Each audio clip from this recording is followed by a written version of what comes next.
All right, everybody, you're going to join my CAS lecture today to have more practice with using appeals in your writing. We're going to analyze an SPCA commercial using the terms that you've already learned about and that are required on your next paper.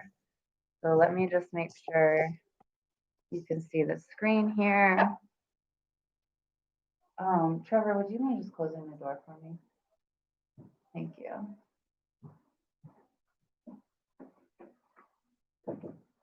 Okay. So the first thing we're going to do is remind ourselves what are appeals. Anyone in here know? When an author is using appeals to try and get the audience to believe or be convinced of something?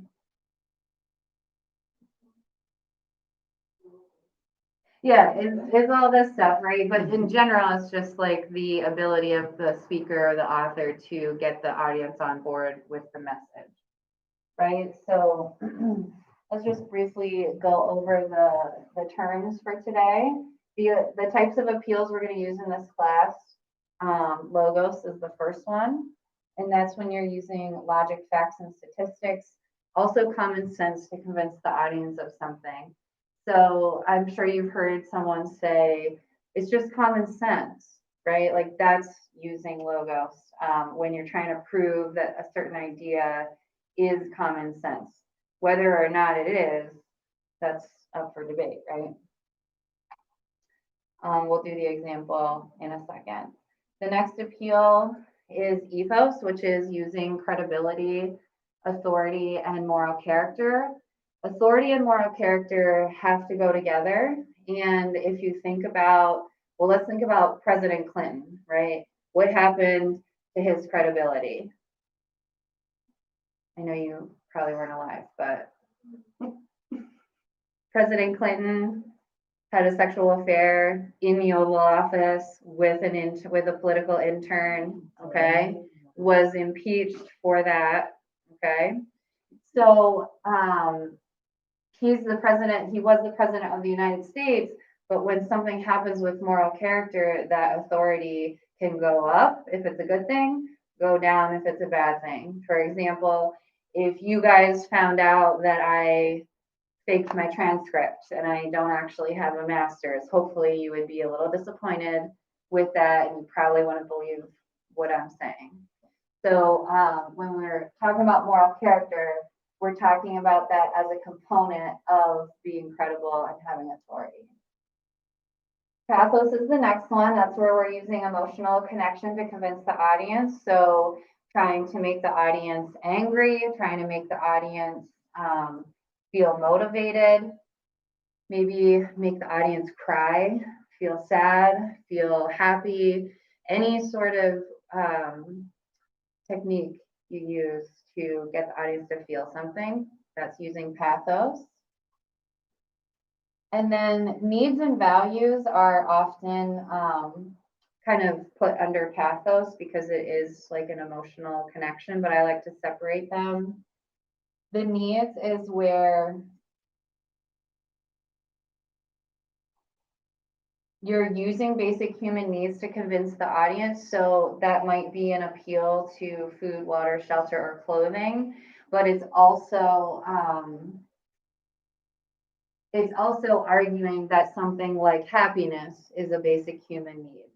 So if you're appealing to the audience, trying to convince them that pursuing dreams is a basic part of life, that would be using the appeal of basic human needs. All right, and I, put here, for example, happiness, we don't normally consider that a basic human need, but if a speaker is arguing for that, that would be an appeal to basic human needs. All right, and then the values is simply tapping into an audience's common values. So, for example, if a Democrat is speaking to the Democratic convention, obviously they can assume that their target audience has similar political values as them, right? As opposed to a Democrat speaking to maybe Republican constituents in their area, that messaging might be a lot different as far as the difference in values between the speaker and the audience. Okay.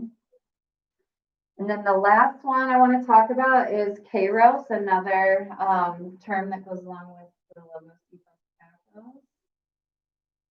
And that is just the effective timing of the message. And I think we talked about it here about the Kobe Bryant messaging, where Kobe, well, I'll go over it again for my Morrisville students. So Kobe Bryant, obviously tragic death, his daughter in the helicopter crash.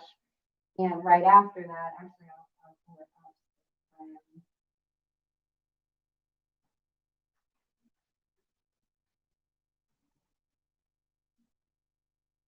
There were celebrities that also participated in this posting, but this woman lost her job because she, it was the day of or the day after his death that she just tweeted this headline: Kobe Bryant's disturbing rape case, the DNA evidence, the accusers threw in half confession. Okay. Now, is this part of Kobe Bryant's history? Yes. Okay.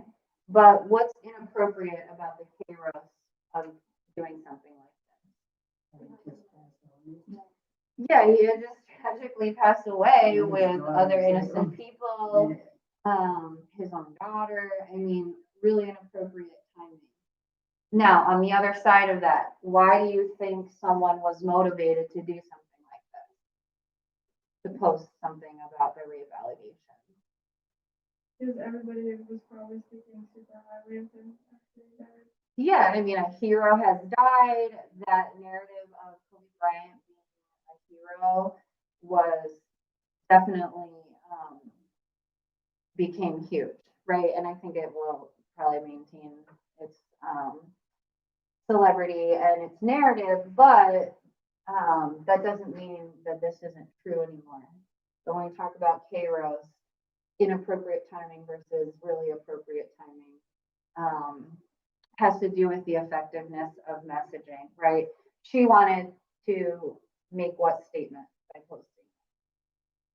Even though we see Kobe Bryant as a hero who tragically died, we still need to remember this, okay? Which may be a legitimate message, but probably not the day he died or the day after he died, okay?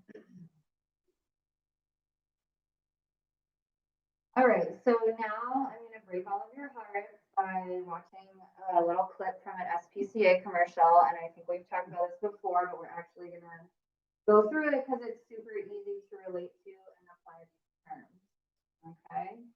So for my Morrisville students, this is an SPCA commercial off of YouTube, so pay attention to the music, the camera angles, and everything you see has some sort of significance.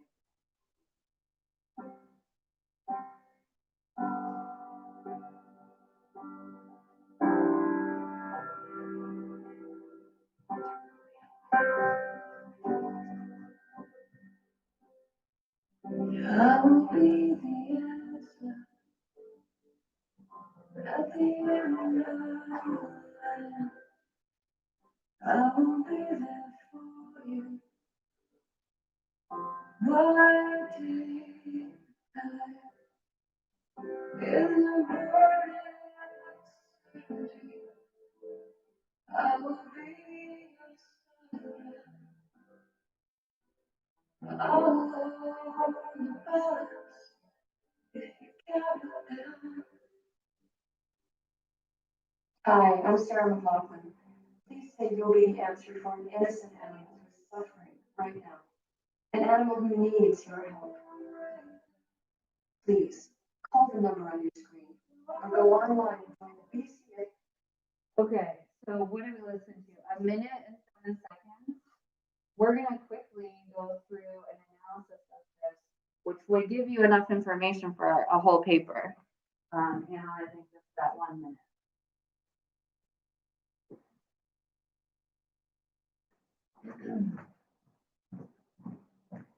Okay, did anyone see any logos in the commercial? Any facts or statistics? It said like every 1 hour. Yeah.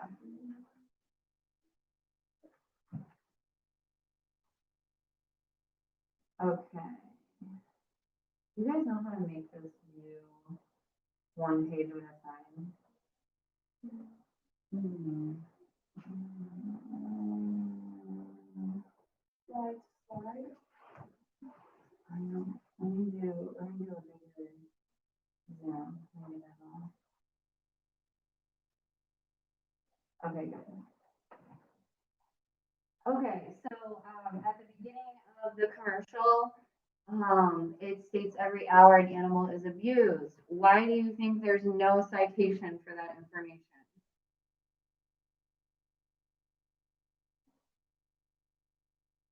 Well, it's the SPCA, right? Like they're the ones doing this research, so that gives them the ethos to.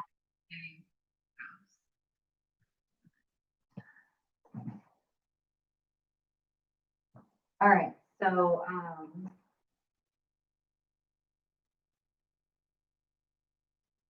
we already know that.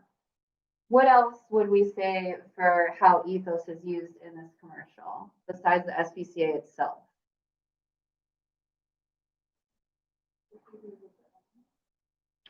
Well, the SPCA uses those videos, but how is the video using any sort of credibility or authority? Who's featured? Is it an SPCA employee? Who was on there? Who is also the singer of the music in the soundtrack, okay? So ethos can also be using celebrity, right? Because any celebrity speaking on any topic, because of their position